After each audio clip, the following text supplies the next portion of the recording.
very warm welcome to IDFC First Bank Presents Leaders of Tomorrow Season 12. I'm Ritwika Gupta. Yes, it's that time of the year again where we put the spotlight on the impact of the budget announcement on MSMEs and entrepreneurs.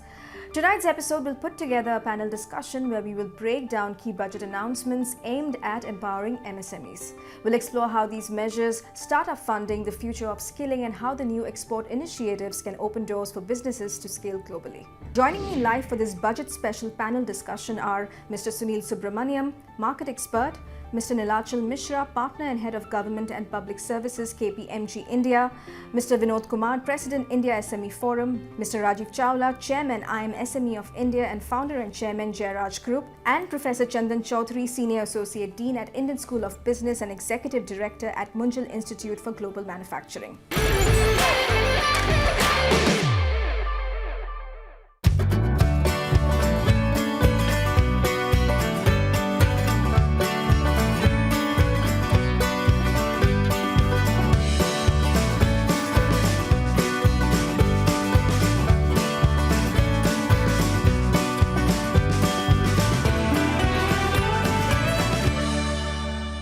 Thank you, gentlemen, for joining us today on 18 Hour Leaders of Tomorrow's special budget panel discussion.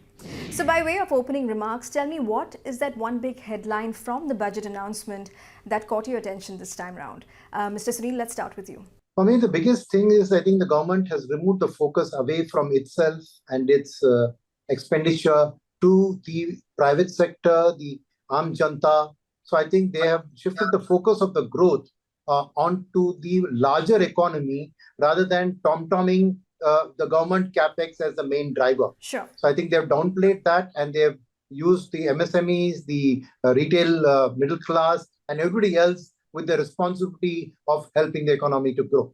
Absolutely. Mr. Vinod? So this is the first time I've seen in the union budget that there is a policy measure which talks about a plug-and-play model where there's a significant amount of money that the government has put in aside, primarily for creating plug-and-play industrial estates, where not only industrial estates, but they're also looking at the national corridor, industrial corridor, as well as industrial housing at the same time. So almost close to 10,000 crores right for the industrial infrastructure, which I feel is going to be a game changer for micro, small, medium enterprises across the country.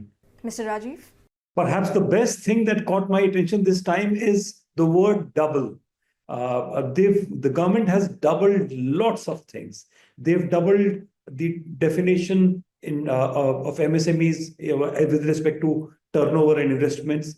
They've doubled the collateral-free loans from 5 crore rupees to 10 crore.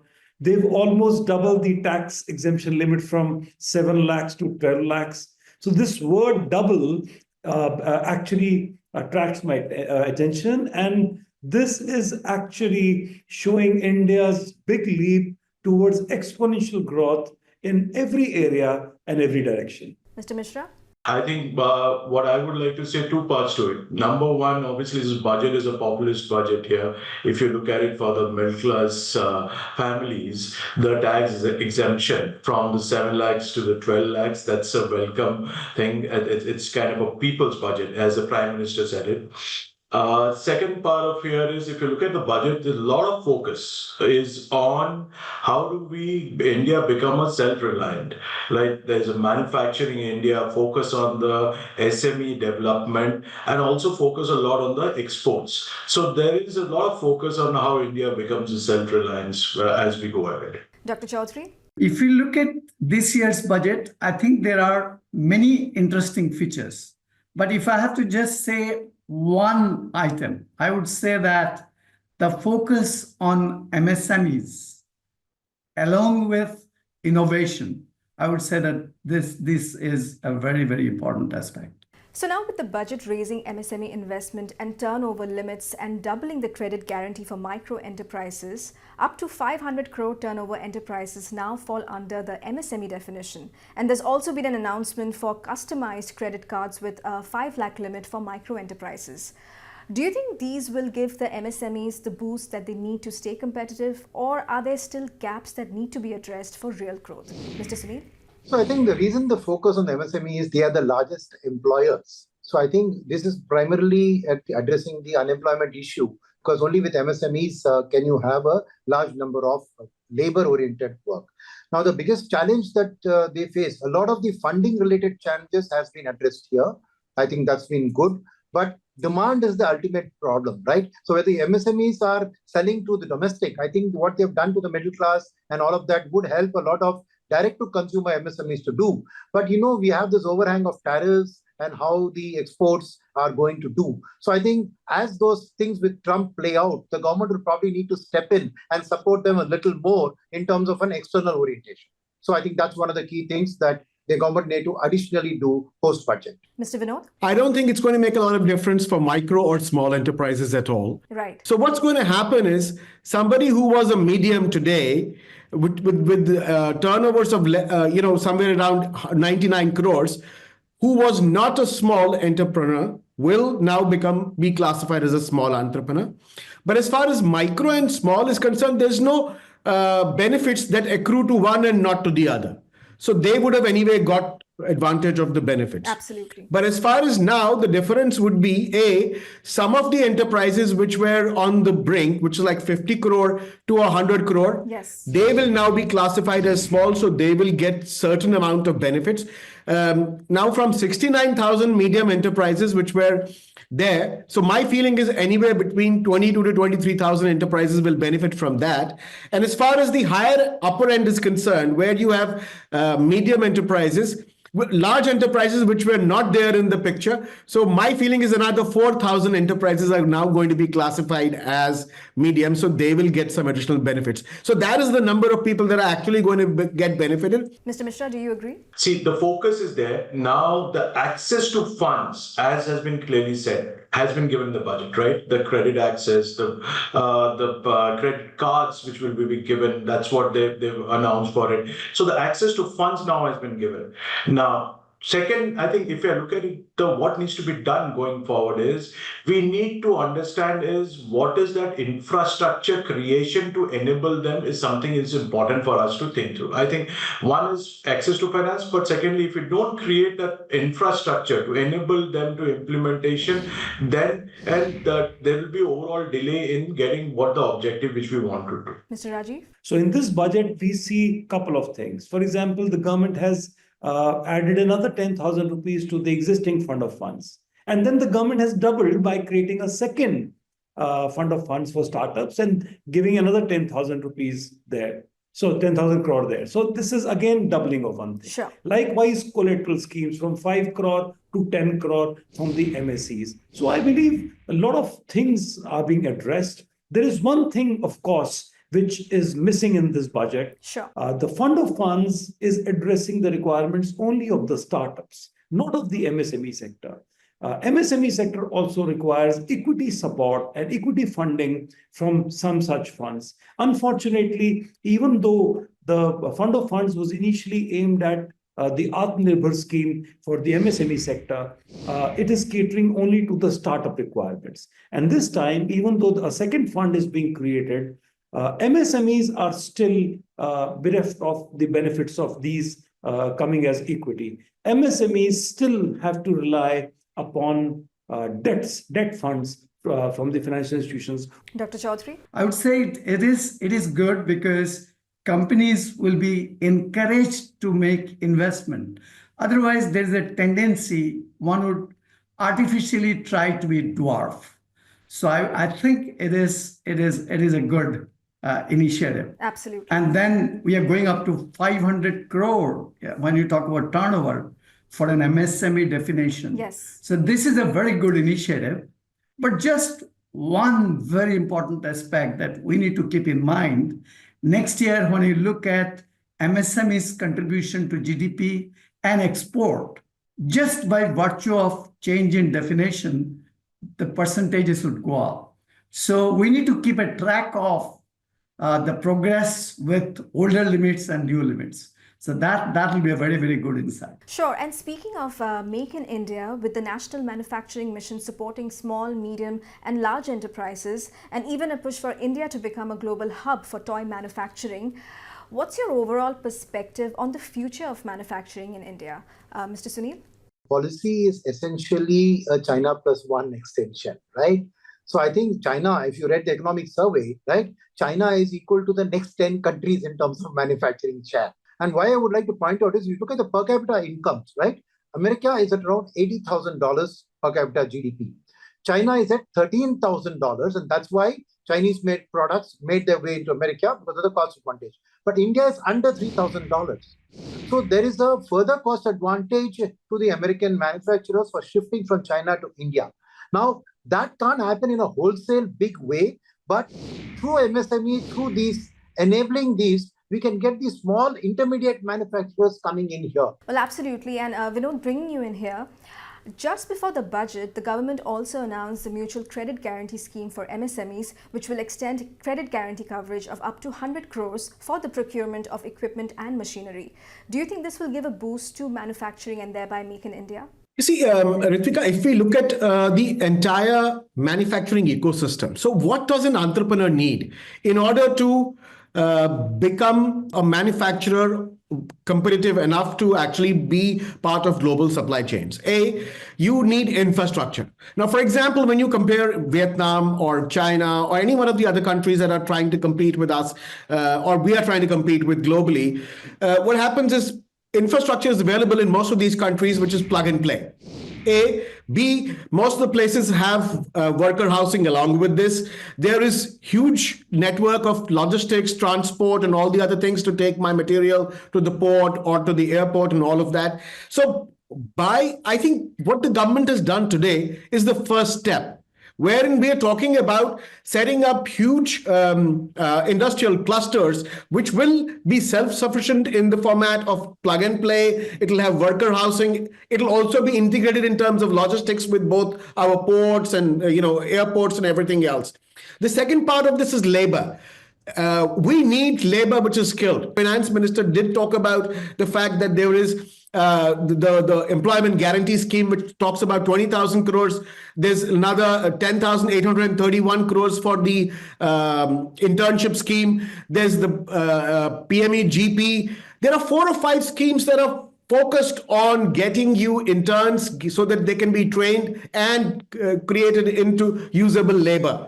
Mr. Mishra? Yeah, so I completely agree with Vinod there. Some of the points which I just wanted to highlight it. India wants to achieve its Viksit Bharat 2047 as the manufacturing has to be the key element of our entire growth itself here. And so what do we need? We've had these policies, we've looked at a few sectors, we brought in PLI. What do we need? And we talked about, China, we've talked about what India needs to do. I think the 3 or 4 things which was already mentioned are critical.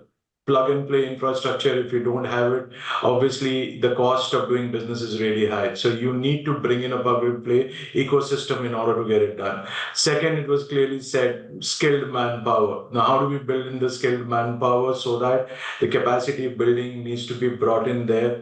The third is technology plays a crucial role here. How do we bring in the technology elements in order to get us there in the global market there itself? Finally, I would like to say a couple of things which we need to look into it when we are designing this entire manufacturing is we need to look at regional aspect of it. I think India had started this one district, one product scheme also. So we need to look at what regionally, which products can be manufactured where. Each district can have its own unique component while manufacturing there. Create an ecosystem, which we talked about the first 3-4 points in each of the districts so that the cost of doing business is low, so that we do that. Mr. Rajiv? Post-COVID, manufacturing sector in India has shown very robust growth, and be it the large corporates or the MSMEs. In spite of all the challenges that the COVID and the lockdowns posed, there's a remarkable revival in the manufacturing MSMEs as well. In any case, large corporates that are coming to India, establishing their bases in India, be it the Apple phones getting manufactured in India, or many automotive companies doubling their production and setting up new bases in India, everybody needs a supply chain of local manufacturers, and MSMEs of India are, adequately trying to fill that gap. Sure. So needless to say that as and when the manufacturing grows in India, MSMEs are as well part of it. And these credit support and these schemes, that come for the benefit of MSMEs would naturally help SMEs do better in this area. Absolutely. Dr. Chowdhury? See, if you look at the manufacturing in India, I would say about last 20 years, all the governments made an attempt to keep manufacturing as one of the top agendas. But we have not been able to crack it. Yes. And I think the current budget raises hope because it makes it very, very clear the government is very, very keen to support manufacturing in the country. I think this is very important because manufacturing is a sector. When you create a job, there is multiplier effect. So if you create one job in manufacturing, you are probably creating 5 jobs in the adjacent areas. Sure. And, the theme for our show this season is powering entrepreneurs for the global stage. And this season, we have been driving the local to global conversations, which brings me to my next question. Now, with the government setting up an export promotion mission, a DPI for international trade to streamline trade documentation and financing, Mr. Sunil, do you see this as a game changer for businesses looking to expand globally? I see this as a game changer, but something more also needs to be done. This is just a first step, right? Clearly, trade-related documentation, export promotion efforts, all of these. But like I said, we are going to be in a tariff-heavy world. So in that world, for us to be competitive and to do, the government has to find ways to circumvent those tariff barriers which are going to come in. Sure. So a very fine line that they need to do, but the government needs to focusedly support, because on a standalone basis, an MSC going up there against these challenges, he needs a lot more backing. What the government is doing is great, but I think it's probably a 10 or 20% of the way. A lot more consistent support through the years, not just budget to budget, but right through the year, I think needs to be done. Vinod, coming to you, are these enough to ease credit access and tackle non-tariff barriers for MSMEs, or do we need additional reforms? Ritwika, basically, the export promotion mission consolidating all the elements of whatever we are doing on the export promotion front is good. Right. But at the same time, I don't know, if you talk to exporters right now today, you're going to find a lot of them are going to talk about this interest equalization scheme, which has completely been done away with. There's also talk about the fact that MAI, the Market Access Initiative, which was used to, funds were used to promote, Indian products around the world. Both of them are gone. And in their place, you have the export promotion mission, which has got a allocation of 2,500 crores. So we are going to wait and watch as to exactly what the government has in mind, because we are very, very clear. There are two segments that we are talking about, B2B and B2C. In the B2B side, we have lots of challenges, including the fact that we have higher finance costs. We still have a lot of non-tariff barriers in foreign markets which are acting against us. We still have a lot of logistical issues that are there. And when it comes to e-commerce, which is the easier part of the pie, where you can have micro or small enterprises enter and sort of trade with the whole world, we still far away from the fact that we do not have the logistics setup. We do not have a lot of the basic documentation and paperwork put in place. So my feeling is the export promotion mission can be a success, but we still also need a lot of the support that the government had given us in the past, like the interest equalization and the MAI and other schemes. Mr. Mishra? So I would just like to add, it's the budget calling out export as a separate section altogether and focusing it on all initiatives under that is great. Consolidating all these initiatives, creating it a mission and taking it forward, it's a step towards it. But there are multiple things that needs to be done in order to get into our SMEs going into that export market and globally getting recognized. With the current changes, everything happening in the geopolitical situations, we need to create this mission and completely implementation plan of how do we get it done. So one is implementation plan to monitor this mission. How do we go ahead and do that? Second is all about creating awareness on the quality, the standards, the markets, what are the benchmarks in the global, everyone understanding it whenever going ahead, so that whenever you are there, how do you improve your exports across us? And we need to also do a competition mapping. Mr. Rajiv? Well, anything that eases compliances or documentation in terms of ease of doing business helps everybody in business. And MSMEs, of course, need some benefits or some relaxation in terms of various compliances. These announcements in the budget should definitely focus on better exports and would enable MSMEs do much better exports by ease of these various compliances and documentation things. Sure. I also believe that even the company's law needs to be reviewed. The company's law still has a separate definition for the small and the large corporations. It doesn't follow the MSME definition. So I believe that the company law also should align with various measures that the government is now taking. Now from MSMEs, let's move to startups. With the finance minister announcing a 10,000 crore alternate investment fund for startups, how do you see this impacting early stage and growth stage ventures? Will this bridge the funding gap for Indian startups? Mr. Sunil? Now I'll come to this question on your startups. Absolutely critical, because this is equity related funding. See, you need that early stage funding where the risk capital is given. See, the point is the banks will lend, they'll lend against security. Okay, you have certain number of loans without security, but the equity component, right, that startup funding is absolutely critical. And this is a brilliant move by the government on the AIF side to direct this, because that's high risk capital, willing to wait the period. And they don't mind that if the project could do 10 projects and 4 fail and 6 succeed, they're okay with it. But they need that risk capital to support the entrepreneur in this ambitious process. And I think the startup, we've already seen an explosion in the startup culture, right? From hardly 1,000 startups, we have now over 100,000.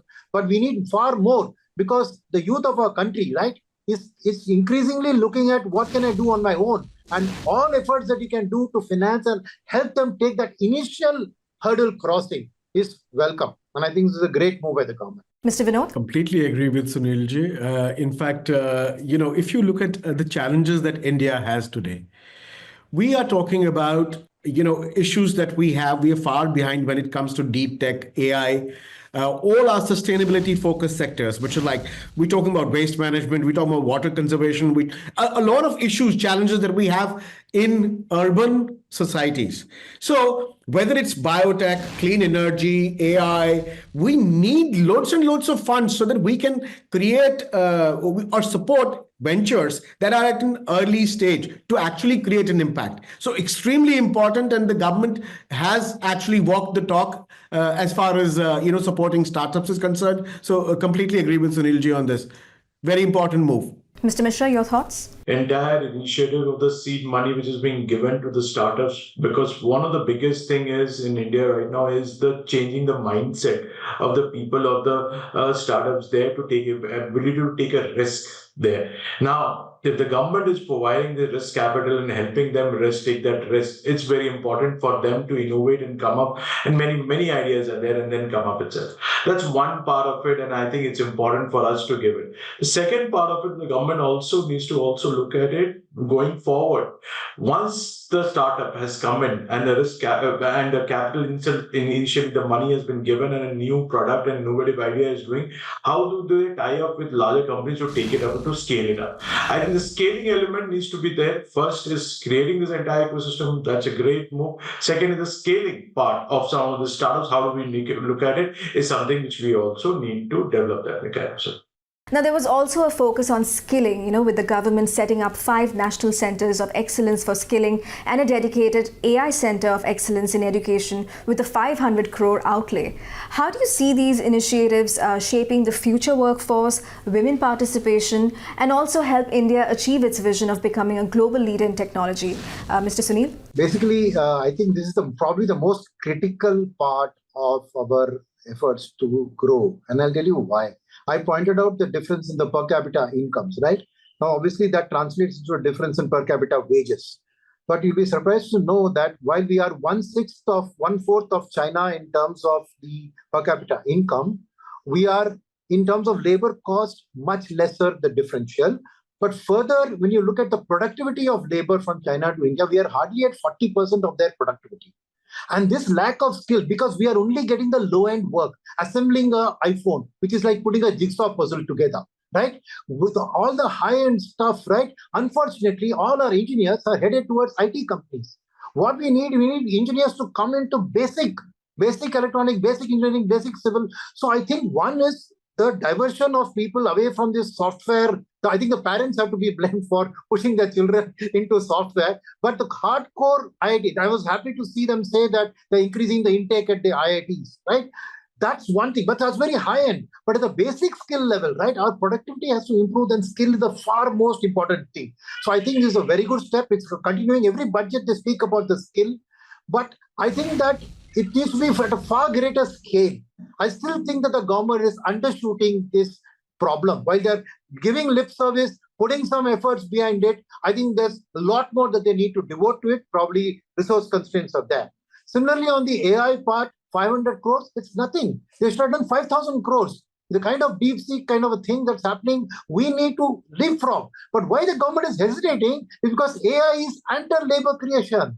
So if they go and promote it in a big way, you're then not going to create employment. So we are stuck on the horns of a dilemma, and we need to figure out, but if you don't do the AI, you're anyway going to lose out. So I think I would have liked to see the government commit 10x this money into AI and go for it. But it's a balancing act, like I said, between wanting to create jobs and wanting to take away jobs through AI. So it's not an easy task, but that's where my take is. Dr. Chandan? So I think this government's focus in supporting Center of Excellence in the area of artificial intelligence is very important. I want to share with you some statistics. In fact, there are studies which have been reported by World Bank, and we have also done similar research in India. Let me share with you some statistics. The impact of robotization and artificial intelligence on India's workforce. Say about 69% of India's workforce has a risk of losing their job. The figure for China will be 77% and US 47%. So robotization, artificial intelligence, we have to leverage if we want to survive, but it is also going to have adverse impact on employment. Now, what we need to do is, in the era of robots and artificial intelligence, there'll be new type of jobs. And I think the government focus on artificial intelligence would help identifying those new type of jobs, preparing the workforce for new type of jobs. So these jobs of future will be quite different from jobs of today. So I think this government's budget and the focus on tech and artificial intelligence are very good initiatives, because this would help our country to prepare our workforce for the future of jobs. Mr. Vinod? Well, Ritwika, I am always on, cross-legged when it comes to something like this, because, the government is trying to create a lot more government, and I am not very sure whether government can do this really, really well. I think we need private industry to set up centers of excellence or dedicated centers of excellence as far as AI is concerned. And the government should only support. You see, today, when we are talking about all the other institutes and colleges and everything that we have, I mean, the other day I was discussing about agriculture. We have close to 6,000 institutes in agriculture. But does it mean that we are the world's best in agriculture? I'm sorry, we are not. So what about all the institutes that we already have? And what is the outcome that is expected? We are looking at bridging the skilling gap, which means how can I train my youth for robotics, AI, digital manufacturing, and industry 5.0, etc. How can I enhance employability? How can I align education with industry needs, reducing the skill mismatch? How can I boost entrepreneurship. How can I have more and more children that are coming out of these colleges, become startups, and then they automatically have access to high talent? All of this can be done when there is a mechanism to get private industry anchor partners to do all of this. Because we've discussed this before, and we can keep on discussing till the cows come home. But government has no business to be in business of education, of aviation, of all the other things, including banking. So the faster the government realizes that, the better. Mr. Mishra? So I think on this one, I would like to say that obviously, as I mentioned, that capacity building, skilling becomes a key aspect of the India. If the growth story, it has to be done, definitely needs to be done. I think skilling also starts at the education at a school level only. And right now, and we need to make sure that the skilling is part of all the curriculum, how we are going at it. That is number one aspect which we definitely need to do. Secondly, all these world-class skilling centers are important because it also helps us in improving the employability. We also know when we talk about what is the kind of jobs which are outside, and how do we make people more employable, you definitely need the centers of excellences to be created in order to do that. Third is the job culture. The way we are delivering service is changing completely, and I would say from a service industry where I belong, I can say within 3 years after that, as you're looking at it today, after 3 years, this will completely change with the AI coming in. It's a complete change is happening. So AI Center of Excellence building up, and the kind of courses, and everyone coming to know how this change will happen needs to be done at the national level, state level, and at the district, and at the every level, at a village and a panchayat level. We need to start educating the people, because there is a transformational change the country is coming in. I mean, I know there are concerns around AI implementation coming in, that but there are also, but this is something we cannot avoid, AI coming in. So next 3-4 years, there's going to be a change. So way we bring it in through Center of Excellence, through curriculum, we need to definitely plan. This is a step which the government has taken. I think we need to see much more of similar initiatives that can be taken up in this space itself as we go ahead. All right. And finally, as we are wrapping up this discussion, tell us what practical advice would you give to small businesses, MSMEs, to help them navigate the implications of this budget effectively? Let's start with you, Mr. Sunil. I think the budget has given a lot of enablers. And I think the time is right for these entrepreneurs to think big, to take the risk, to take the plunge. Because if you don't try to swim now, you'll never be able to do it. I think the government's support is now fully there in multiple areas to you, on funding, on skilling, on export-related support. There may be gaps there, but you have to take the plunge and take the risk. There's no better time than this to take that, to think big and take that risk and take the plunge. So I think I would say, I encourage you all to just grab the opportunity and jump into the water here. Mr. Rajiv? Well, one thing I must say that while MSMEs and every entrepreneur must get aligned to, must understand various incentives that are coming across, they have to become robust in terms of their quality, their export quality. They have to meet with international standards and compliances which are required for global exports. They have to adopt zero defect measures within so as to maintain sustainability, because a big challenge now is sustainability, and the government's focus is also there. So MSMEs or every entrepreneur must become sustainable. They have to adopt sustainable practices. They have to become more productive. They have to come forward to avail of and join various programs that the manufacturing mission would bring there. They must upgrade their skills, especially in terms of Industry 4.0 and the AI skills that are now required. So I believe it's a whole new journey. The ecosystem, the institutions, the debt, the credit flow, while everything is coming around to support SMEs in their growth and development through better debt, better access to finance, infrastructure. and various other opportunities that are coming our way. Ultimately, it is the entrepreneur who has to also come forward, understand the requirements of the market, gear up in terms of infrastructure. A unit requires right technology and the right systems. And above all, the people, the talent that entrepreneurs need to create within and then retain.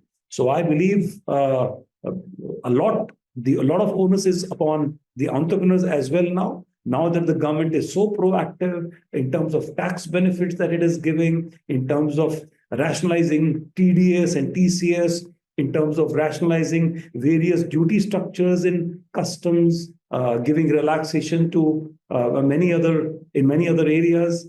I believe that entrepreneurs must now, gear up and make sure that they avail of the best that the system is offering, so that they can capture the best markets globally. Dr. Chandan? Yeah, so I think if you look at the current budget, there is also a focus of how do we enhance MSME's contribution to export. I think that's a very good thing because our numbers came down from almost 50% to 45%. So I think that's a very, very, very, very good thing. And but India's MSMEs have a lot of promise. I think one advice that I have for the MSMEs that they must understand that they need to leverage technology and the OEMs, the companies that they supply, the big companies in India. Big companies in India need to support the MSMEs which supply to them. And there are very good examples. In Hyderabad, you have the example of Schneider Electric supporting their supplier ecosystem. So I think big companies must handhold the small companies. MSMEs must leverage various schemes which have been initiated by the government. We did research. Our research shows that companies don't know what kind of schemes which are available. So I think MSMEs should watch out the new schemes, leverage the new schemes, and even for export. Government is talking about some very good support system, and MSMEs must understand those schemes and must leverage them. And if they are able to build sustainable products, sustainable services, and deliver high quality, I think they can really contribute to India's GDP, and they can also enhance their share of export, which is today at 45%. And government has a vision to increase it to 60%. So I would say that MSMEs must focus on how to leverage good schemes, how to ensure that their operations are sustainable. Mr. Vinod? Well, Ritwika, a couple of things. I mean, maybe 4 or 5 things after today's budget specifically. First, for technology and manufacturing firms, check if you can get the 150% R&D expense deduction. That's number one. Prepare a pitch deck, financials for investors, and register a startup no matter what, because you can get AIF-backed venture funds to invest in you, whether it's from SIDBI, DPIIT, or Startup India. If you are not eligible for AIF funds, do check for the credit guarantee scheme and the low interest MSME loans that are available. There's a 50% reimbursement on ERP, CRM, cybersecurity tools under the digital MSME scheme. Go for that. There's loads and loads of possibilities in the production-linked incentive schemes. If you are in manufacturing, please check that out no matter what. If you are in those industries, whether it's textile, EV, green mobility, all of those. And try and use solar power subsidies, EV-related tax exemptions if you are in green energy. No matter what, please try and use TREDS for invoice discounting, because that can help you improve your cash flow. Mr. Mishra? I would just say, all this initiatives the government had taken, there is no other better time for a small business right now to invest in India and make it big. What they need to do here is change the mindset as we are going ahead, innovate as going deep tech, AI coming in there. Focus on also the clean energy norms which are there globally, which is getting done. These are 3 or 4 things. Keep in mind and go for it. India, the government is creating an enabling environment. The small business needs to put in time and take the risk and invest there. That's what I can say. Well, thank you so much for your time, gentlemen. It was a pleasure having you on ET Now Leaders of Tomorrow. Thank you very much. It has been wonderful interacting with you. Thank you. Thank you so much. And it was really a pleasure to be with you. Thank you. Thank you very much, Ritwika. Thank you, Ritwika. Thank you, and thank you for inviting us for the show. And with that, it's a wrap on this episode of IDFC First Bank Presents Leaders of Tomorrow Season 12. But before we say goodbye, here's a quick announcement that entries for the Leaders of Tomorrow Season 12 awards are now open. If you believe you have what it takes to win, visit leadersoftomorrow.co.in and apply today. Entries close on 9th February 2025. On that note, we hope you enjoyed our budget special episodes. Thank you for watching. Good night.